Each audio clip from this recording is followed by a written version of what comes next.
विधवा बहू का फैसला। महक की शादी रोहन से होती है। रोहन माँ बाप का इकलौता बेटा होता है, लेकिन फिर किसी कारण से रोहन की मौत हो जाती है। बेटा महक, तेरे आगे इतनी बड़ी जिंदगी है, फिर बच्चों की भी जिम्मेदारी। तू कोई काम कर ले। मैं तो कहती हूँ रोहन के ऑफिस में ही बात कर ले, शायद तेरे लिए कोई काम निकल आए। हाँ माँ जी, मैं भी यही सोच रही थी, लेकिन कैसे बात करूं, किससे बात करूं, कुछ समझ में नहीं आ रहा। अब वो क्या नाम था रोहन का जो दोस्त हुआ करता था, पहले तो बड़ा आता था हमारे घर। राकेश की बात कर रहे हैं? पर वो तो रोहन के बाद से कभी आया ही नहीं, पता नहीं कहाँ है वो। आया था, एक नहीं कई बार आया था, लेकिन मैंने बाहर से ही भेज दिया। घर के अंदर झांकता रहता था, मुझे ठीक नहीं लगा। अरे आपको तो पता नहीं क्या ठीक लगता है और क्या नहीं। उसका नंबर है मेरे पास, मैं आज ही फोन करती हूँ। सास राकेश को फोन लगाती है और शाम को घर आने का न्योता दे देती है। अरे आंटी, ओहो भाग्य हमारे कि आपने घर बुलाया। मैं तो कई बार आया, लास्ट टाइम तो अंकल से मुलाकात भी हो गई थी। हाँ, वो हम लोगों को निकलना था ना कहीं उस वक्त। अरे छोड़ो ना बेटा, बोलो क्या लोगे? आपकी बहू। क्या बकवास कर रहे हो राकेश? अरे मेरा मतलब ये है कि आपकी बहू कहाँ है? भाभी जी के हाथ की चाय की बस एक प्याली मिल जाती तो। महक चाय लेकर आती है, लेकिन वो जैसे ही राकेश की ओर देखती है, उसे राकेश पसंद नहीं आता। वो अंदर जाने को होती है कि अरे भाभी जी कहाँ जा रही है? बैठिए तो सबके साथ। जी नहीं, बच्चों को खाना खिला रही हूँ। आप माँ जी से बात करें ना। अंदर जाने के बाद सास कहती है, अरे बेटा राकेश, वो क्या है ना, वैसे तो तेरे अंकल जी की पेंशन आती है, साथ ही ऊपर 2 मंजिल मकान से किराया भी, तो हम लोगों का तो अच्छा चल जाता है। लेकिन महक, उनकी चिंता आप न करें आंटी, आदेश दें बस आप तो। देखो भाग्यवान रहने दो, कोई बात नहीं, मैनेज हो जाएगा। अरे क्या मैनेज हो जाएगा अंकल, हमें भी बता दें। आप चुप रहिए जी। अब वो क्या है ना राकेश, तुझे तो पता है कि रोहन के 2 बच्चे हैं, उनकी पढ़ाई लिखाई का खर्चा बहुत है। हम ये चाह रहे थे कि रोहन के ऑफिस में महक को भी अगर कोई काम मिल जाता तो। क्यों नहीं आंटी जी, मैं हूँ ना, मैं बात कर लेता हूँ। वैसे तो आप हाँ ही समझिए। महक भाभी को बोल देना कि कल तैयार रहें मेरे साथ ऑफिस चलने के लिए। मैं मालिकों से मिलवा दूंगा उन्हें। महक अंदर से सब सुन रही थी। अच्छा आंटी जी, तो चलता हूँ, कल आ जाऊंगा। अच्छा भाभी जी, तैयार रहिएगा कल। राकेश तो चला जाता है, लेकिन ससुर सास पर बरस पड़ते हैं। मुझे ये आदमी एक पैसे का पसंद नहीं है। तुम इसे बोल दो कि हमें कहीं नहीं करवानी बहू से कोई नौकरी। अरे क्यों नहीं करवानी? सारा पैसा मैं इसके बच्चे और इसी पर उड़ा दूंगी, तो मेरी बेटी को क्या दूंगी? जरूरत क्या है तुम्हारी बेटी को तुम्हारे पैसे की? अरे वो तो पहले ही बड़े पैसे वाले घर की बहू है। अपनी बहू की सोचो जो अब तुम्हारी बेटी जैसी है। बच्चे रोहन की आखिरी निशानी है। अरे अपना भाषण अपने पास रखो।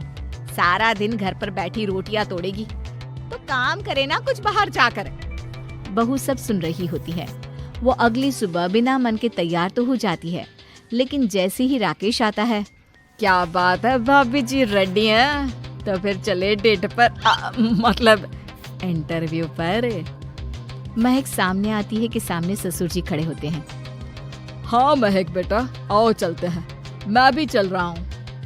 ससुर को तैयार देखकर राकेश का चेहरा बन जाता है। अंकल जी, आप परेशान हो जाएंगे। अरे रहने दीजिए ना, धूप भी बहुत है। वैसे भी स्कूटर में तो 2 लोग ही बैठ सकते हैं ना। तो तुम चलो, मैं बहू के साथ अपनी कार से आ जाता हूँ। महक ससुर जी को देखकर खुश हो जाती है, उसे शांति हो जाती है। वो लोग रोहन के ऑफिस जाते हैं, जहाँ बॉस कहते हैं, नमस्ते अंकल। नमस्ते महक, कैसे हैं आप लोग? रोहन का सुनकर बहुत दुख हुआ अंकल। वैसे कैसे आना हुआ? बेटा, क्या हमारी बहू के लिए तुम्हारी ऑफिस में कोई काम मिल सकता है? हमने राकेश से इसी सिलसिले में तुमसे बात करने को कहा था। उसी के कहने पर हम दोनों तुमसे मिलने आए हैं। राकेश ने तो कोई बात नहीं की, ऊपर से उसने तो आज की छुट्टी ले रखी है, ऑफिस भी नहीं आया। बोल रहा था जरूरी काम से जाना है। महक और ससुर एक दूसरे को देखने लगते हैं। वैसे महक, क्या किया है आपने? I mean, इंग्लिश कैसी है आपकी? महक बॉस से अपनी पढ़ाई लिखाई और क्वालिफिकेशन के बारे में सब कुछ बताती है। ग्रेट, आपके लिए काम तो है लेकिन ऑफिस में नहीं। सर, मेरे बच्चे छोटे हैं, मैं फील्ड में काम नहीं कर सकती हूँ। मतलब वो काम घर से करना है, घर से रहकर बच्चे भी देखें और घर भी देखें, लेकिन हाँ, काम जरूर से करें। वो काम डाटा एंट्री का है, तो जब भी वक्त मिले काम करें, और इसके हम आपको अच्छे पैसे भी देंगे। महक बॉस की बात सुनकर खुश हो जाती है, उन्हें थैंक्स बोलकर घर आ जाती है। किसके साथ भेज रही थी तुम महक को? अरे वो कमीना, उसने तो ऑफिस से छुट्टी ले रखी थी, बात भी नहीं की थी उसने बॉस से बहू के काम के लिए। वो तो अच्छा हुआ कि मैं साथ में चला गया। हाँ ठीक है, नौकरी मिल गई ना, इतना ही काफी है। समय बीतता है और एक दिन फिर दरवाजे पर दस्तक होती है। घर पर कोई नहीं था।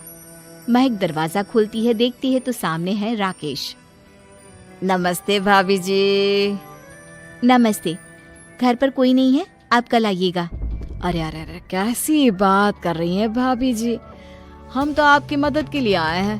वो क्या है ना, अंकल जी का फोन आया था कि आपको किसी मदद की जरूरत है। महक को आश्चर्य होता है कि उसके ससुर ने राकेश को फोन क्यों किया। वो ससुर जी को फोन करती है लेकिन फोन नहीं लगता। नहीं, हम लोगों को किसी भी चीज की जरूरत नहीं है, आप जा सकते हैं। अच्छा, एक कप चाय तो पिला दीजिए। महक चाय लेकर आती है। चाय पीने के बाद, रोहन मेरा बहुत अच्छा दोस्त था, उसने मुझसे कहा था कि वो रहे ना रहे, उसके घर वालों का, खास करके आपका ख्याल मुझे ही रखना है। तो मैं कल फिर आऊंगा भाभी जी। नहीं, माता पिताजी है नहीं, वो 4-5 दिन बाद आएंगे। आप उन लोगों के आने के बाद ही आइएगा। मुझे ये सब ठीक नहीं लगता। अरे छोड़िए ना भाभी जी, लोगों का तो काम है कहना। मेरा मतलब है वो तो बोलते ही रहेंगे। आता हूँ मैं कल। महक को अब गुस्सा आ जाता है।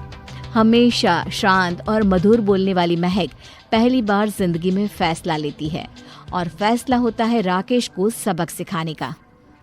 बड़े बेशर्म हैं आप। किसने कहा आपको कि आप आए? अरे भैया, साफ साफ बोला ना कि नहीं जरूरत है किसी की मदद की।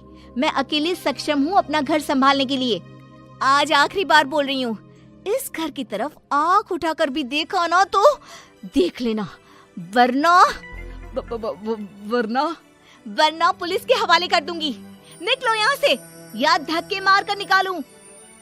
पुलिस का नाम सुनते ही राकेश वहां से 9-2-11 हो जाता है, और महक को अपने फैसले पर गर्व होता है।